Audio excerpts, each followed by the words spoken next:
26-এর জাতীয় সংসদ নির্বাচনে 3টি বক্স থাকবে। বিএনপি নেতৃত্বাধীন বক্স, 10 দলীয় নেতৃত্বাধীন বক্স, ইসলামী আন্দোলন বাংলাদেশের ইসলামিক বক্স। আপনি কোন বক্সে ভোট দিবেন?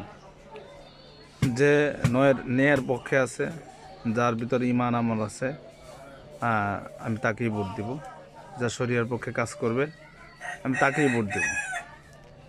শরিয়ার ঘোষণা দিয়েছে পীর সাহেব চরমনাই, ইসলামী আন্দোলন বাংলাদেশের আমির। যদি ওনার ভিতরে শরিয়ার ভিত্তিক কোনো কাজ থাকে তা আমি তাকেই দিব।